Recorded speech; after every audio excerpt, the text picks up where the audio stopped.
لا إله إلا الله محمد رسول الله আসসালামু আলাইকুম। জুমার দিন আল্লাহ তাআলা জগৎ সৃষ্টির পূর্ণতা দান করেছিলেন এই দিনেই বাবা হযরত আদম আলাইহিস সালামকে ও মা হযরত হাওয়া আলাইহিস সালামকে জান্নাতে একত্রিত করেছিলেন এবং এই দিনেই মুসলিম উম্মাহকে সাপ্তাহিক ঈদ ও ইবাদত উপলক্ষে মসজিদে একত্রিত করা হয় বলে দিনটিকে ইয়ামুল জুমা বা জুমার দিন বলা হয়। আমরা অনেকেই জানি না এই জুমার দিনে আমাদের জন্য কেন জোহরের নামাজ থেকে জুমার নামাজ হলো। আমরা এই ইতিহাসটি অনেকেই জানি না। আজকের ভিডিওর উদ্দেশ্য হচ্ছে সেই ইতিহাসটি আপনাদেরকে জানানো।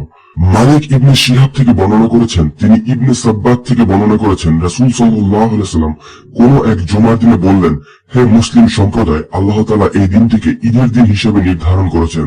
আরবি শব্দ জুমা এর অর্থ একত্র হওয়া। শুক্রবারকে বলা হয় ইয়ামুল জুমা বা জুমার দিন। জুমার নামাজের সূচনা। জুমার নামাজ ফরজ হয় প্রথম হিজরিতে। রাসূল সাল্লাল্লাহু আলাইহি ওয়াসাল্লাম হিজরতকালে কুবাতে অবস্থান শেষে শুক্রবার দিনে মদিনা পৌঁছেন এবং বনি সালেম গোত্রের উপত্যকায় পৌঁছে জোহরের ওয়াক্ত হলে সেখানেই তিনি জুমার নামাজ আদায় করেন। এটাই হচ্ছে ইতিহাসের প্রথম জুমার নামাজ। রাসূল সাল্লাল্লাহু আলাইহি ওয়াসাল্লামের মদিনায় আগমনের এবং জুমার নামাজ ফরজ হওয়ার আগে একবার মদিনার আনসারগণ একত্র হয়ে আলোচনা করলেন। ইহুদিদের জন্য সপ্তাহে একটা দিন নির্দিষ্ট রয়েছে যেদিন তারা সকলে একত্র হয়। নাসারাদেরও সপ্তাহে একদিন নির্দিষ্ট রয়েছে যেদিন তারা একত্রিত হয়। সুতরাং আমাদের মুসলিমদের জন্য সপ্তাহে একটা দিন নির্দিষ্ট হওয়া প্রয়োজন যেদিনে আমরা সবাই একসাথে সমবেত হয়ে আল্লাহকে স্মরণ করব এবং নামাজ আদায় করব। অতঃপর তারা আলোচনা করলে বললেন, শনিবার ইহুদিদের আর রোববার নাসারাদের জন্য নির্ধারিত। অবশেষে তারা ইয়ামুল আরুবা শুক্রবারকে গ্রহণ করলেন এবং তারাই এদিনকে জুমার দিন নামকরণ করলেন। সিরাতুল মুস্তাফা দারসে তিরমিজি হাদিসে এটি রয়েছে। জুমার নামাজের গুরুত্ব। রাসূল সাল্লাল্লাহু আলাইহি ওয়াসাল্লাম বলেন, ক্রীতদাস, মহিলা, নাবালক, বাচ্চা ও অসুস্থ ব্যক্তি, এই চার প্রকার মানুষ ছাড়া সকল মুসলমানের উপর জুমার নামাজ আদায় করা অপরিহার্য অর্থাৎ ফরজ।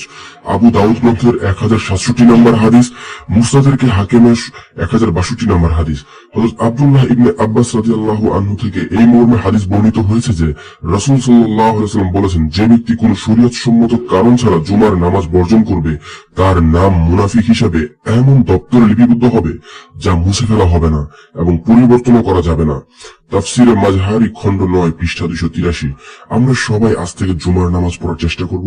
আজকের দিনটি জুমার দিন, আজকের দিনটি শুক্রবার। আমরা সবাই ইনশাআল্লাহ মসজিদে যে আল্লাহর বরত্বর কথা বলতে থাকবো।